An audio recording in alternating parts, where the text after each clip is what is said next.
Hi everybody, welcome back to our channel named as Dialect Ground. Here is Sheenam signing into our channel. So guys, आज हम उस topic के बारे में बात करेंगे जो I am damn sure जिनको 90% बच्चे इस टॉपिक को अनइम्पॉर्टेंट समझते हैं। उनको लगता है कि शायद ये टॉपिक इतना इंपॉर्टेंट नहीं होता या ये मैटर डालना इतना जरूरी नहीं होता, specially in the case of PTE. So today will talk about that. As you can see from the board, जो आज हमारा टॉपिक है, it is all about the vocabulary. Yes, क्योंकि कहीं ना कहीं बच्चों को जो स्पेशली पीटी कर रहे होते हैं उनको ये लगता है कि शायद वोकैबुलरी का इतना रोल नहीं होता। It has a hidden role जो मैं आज आपको पूरी क्लैरिटी में बताऊंगी कि क्यों वोकैबुलरी पीटी में भी उतनी इंपॉर्टेंट है जितनी आईएलटीएस में होती है। So let's find out this one कि आपको आज के बाद इस चीज पे भी वर्क करना पड़ेगा with your practice. So let's start with our today topic on the vocabulary, specially in the case of PTE. पहले तो मैं उन बच्चों को यही क्लियर कर देना चाहती हूँ कि सिर्फ वोकैबुलरी आईएलटीएस का पार्ट ही नहीं है, क्योंकि जिन बच्चों को लगता है कि आईएलटीएस में ही वोकैबुलरी का ज्यादा प्ले होता है, क्योंकि वहां पे एक एलआर इंडिकेटर होता है विच मींस लेक्सिकल रिसोर्स, जिसका इनडायरेक्टली मतलब होता है that we need to use a range of vocabulary और synonyms in our IELTS modules. But guys, you are wrong over here. If you really want to boost our scores in the PT sector, so you need to work on vocabulary over here as well.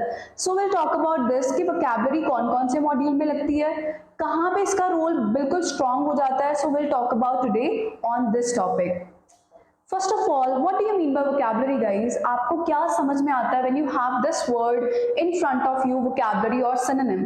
Guys, vocabulary means it has same meaning but in a different spelling form. उन चीज़ों से familiar हो जाते हैं जिनसे हमें पता चलेगा कि vocabulary का रोल कितना ज़्यादा इंपॉर्टेंट है। सो हम उन क्वेश्चन टाइप से फेमिलियर होंगे जहाँ पे एक्चुअल यूजेज होने वाली है vocabulary की। एज गाइज, अगर आप बोर्ड से देख ही सकते हो कि कौन कौन सी ऐसी टाइप्स मैंने लिखी हुई हैं जहां पे एक्चुअल में वोकैबुलरी का रोल प्ले होने वाला है। You can see it from the board. The first type is summarise ऐसे। As we all know, writing में, पीटी में दो टाइप के क्वेश्चन आते हैं। पहला होता है हमें समराइज करना होता है ऐसे को, और दूसरे में हमें ऐसे लिखना होता है। तो ये वो चीजें हैं गाइज जो हमें बनानी है। इसमें नॉर्मली बच्चा क्या करता है, ओके समराइज करना है, लाइंस को उठाया, कनेक्टर लगाए और फुल स्टॉप और पंक्चुएशन को देख के वो चले जाते हैं। बट गाइज, आपने देखा होगा जब आप अपने राइटिंग का बैंक स्कोर देखते हो, वहां पे एक क्लॉज आता है वोकैबुलरी, और that is of out of 2।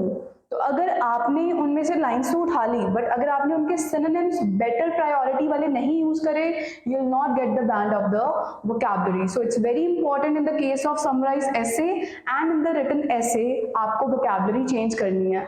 और कितने वर्ड्स चेंज कर सकते हो guys, that is up to you totally. अगर आप 4 to 5 वर्ड्स यूज करना चाहते हो, 5 to 6, and as much as you can go with the variety of your words and you can show it in your modules and you can raise your band score of the vocabulary in the PTE. Next जो type है जिसमें vocabulary का usage होता है, that is summarise spoken text. As it is mention in the listening का जो सबसे पहला क्वेश्चन चलता है समराइज स्पोकन, उसमें भी हम अपनी वोकैबुलरी का यूज कर सकते हैं। Guys same, it's like a reader lecture. आपको सुनना होता है, फिर आपको उसके ऊपर एक समरी बनानी होती है, but try to play the vocabulary in that case. Even आप उसमें भी अपने वोकैबुलरी सिनोनिम्स लगा सकते हो। इससे कंप्यूटर को भी ये चीज होता है कि बच्चे ने एफर्ट्स लगा के उस चीज पे वर्क करा है, and definitely you will get the bank score of vocabulary in that case too. Last but not the least, even in the short answer question, I am 90% sure बच्चों को ये चीजें नहीं पता होती कि vocabulary particularly किस किस चीज के साथ प्ले होती है। And even in the case of short answer question, अगर आपके पास कोई short answer question आता है और आपको उसका synonym पता होता है, फॉर एग्जाम्पल अगर उन्होंने बोला है if there is a person amateur, what is the other person in case of that, और what is the opposite of that.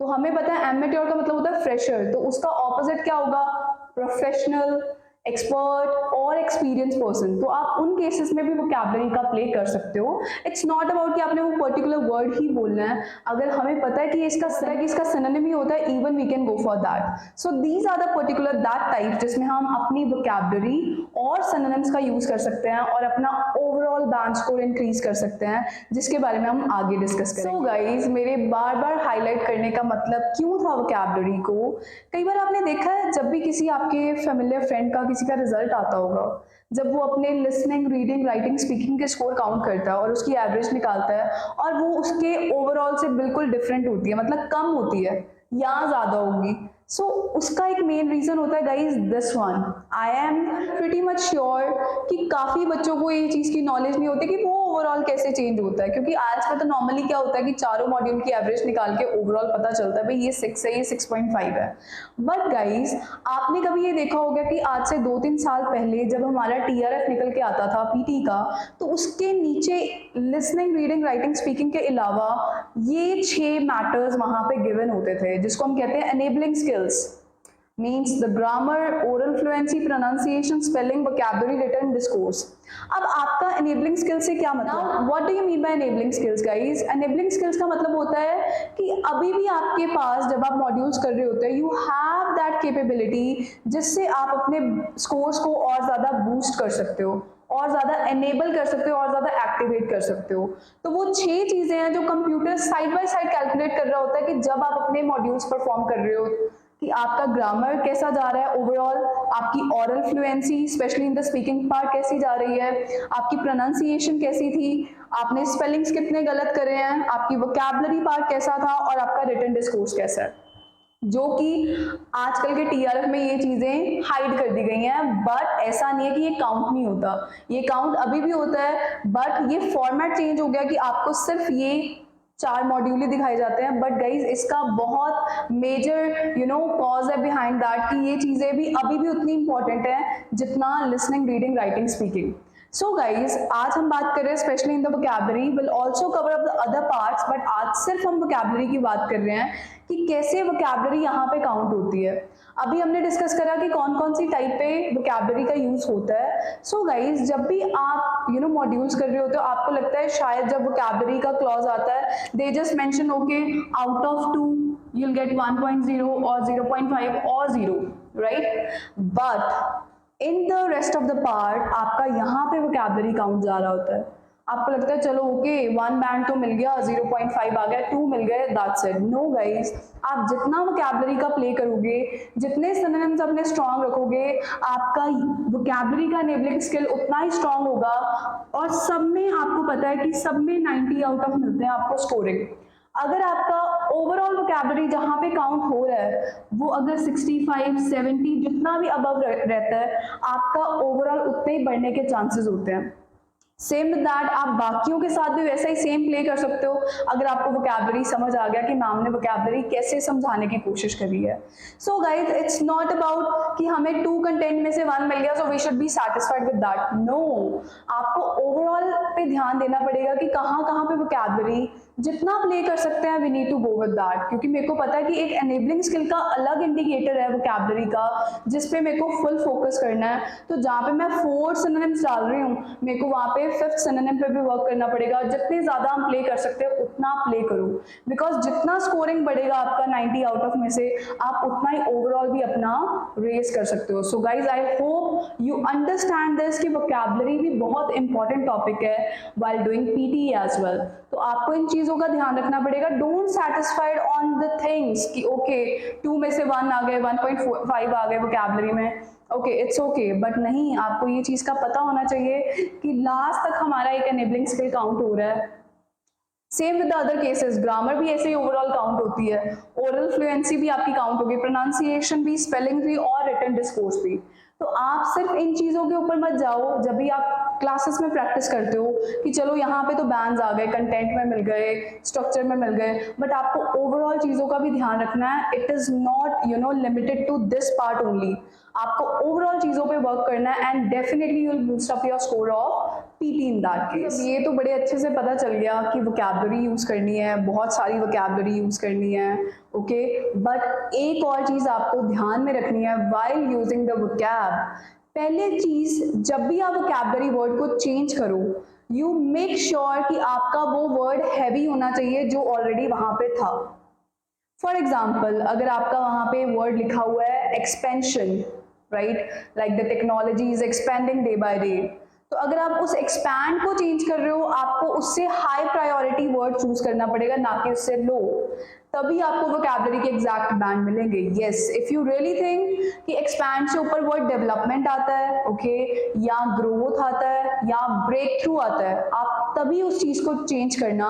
अगर आपको लगता है कि मैंने इससे लो लेवल का वर्ड यूज कर लिया है, लाइक इंक्रीज कर दिया है या स्प्रेडिंग कर दिया है, जिसका सेंस इतना नहीं मैच हुआ जितना बाकी वर्ड्स का हो रहा है, अगर आपको लगता है कि ये चीज आपको आ रही है with the practice, it's okay. But अगर आपको लगता है कि नहीं, मेरे को इससे बेटर वर्ड नहीं मिल रहा, don't replace that particular word, try to go for another search. आप बाकी चीजों पे जाओ जिसको आप चेंज कर सकते हो।